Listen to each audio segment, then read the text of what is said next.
High guys, welcome to my mini blog. आज चाहिँ म चाहिँ डिनरमा चाहिँ कटहरको सब्जी बनाउँदैछु। सो कटहरलाई काटेर यहाँनिर सिटी लगाएर मैले रेडी गरेर राखेको छु। अनि आलुलाई पनि मैले ठुल्ठुलो पिस गरेर काटेर रेडी गरेको छु। अनि यहाँनिर हेर्नुहोस्, प्याज, टमाटर, लसुन पनि रेडी गरेको छु। त्यसरी नै अन्त मैले कराईलाई मजाले हिट गरेर तेल हालेर अनि त्यसको बादमा चाहिँ प्याज र लसुन हालेर चाहिँ मजाले चलाउँदैछु। मजाले चलाउनुपर्छ नि त, किनभने चाहिँ टालिन्छ, डढ्छ। अनि त्यसरी चलायो भने चाहिँ अब टालिने डर हुँदैन। सो त्यही भएर चाहिँ मैले यहाँनिर मजाले चलाउँदैछु।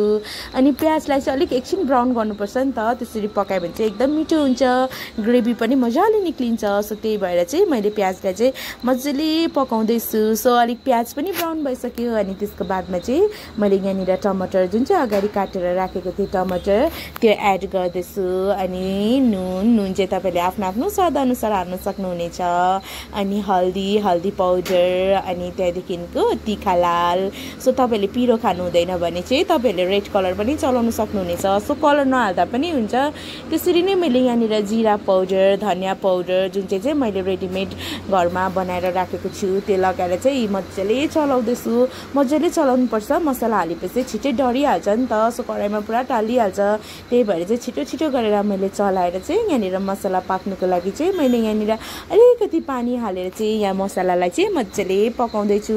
मसला चाहिँ अगाडि यसरी मजाले पकायो भने चाहिँ त्यो नमिठो खाले अलिकति त्यो सेन्ट आउँछ नि त, त्यस्तो हुँदैन। सो त्यही भएर चाहिँ मसला मजाले पाकेपछि चाहिँ मैले यहाँनिर जुन चाहिँ अगाडि काटेर राखेको थिएँ त्यो आलु हालेर चाहिँ मजाले चलाएर चाहिँ एकछिन पकाउनु राख्नुपर्छ। सो आलु चाहिँ एकछिन पकाउनुपर्छ नि त। सो त्यसरी नै मैले कभर गरेर छोपेर राखेर चाहिँ आलुलाई एकछिन पकाएँ। आलु 40% जस्तो पाकेपछि चाहिँ अनि त्यसको बादमा चाहिँ यहाँनिर जुन चाहिँ अगाडि मैले सिटी लगाएर राखेको थिएँ जुन चाहिँ कटहरलाई, सो त्यसको बादमा चाहिँ म त्यो कटहर एड गर्दैछु। कटहरलाई पनि मजाले पकाउनुपर्छ नि त, कटहर हतापता पाक्दैन। सिटी लगाएर राखेको थिएँ। सो सिटी नलागाइ तपाईँहरूले डाइरेक्ट पकाउनु पनि सक्नुहुनेछ, तर टाइम चाहिँ निकै लाग्छ।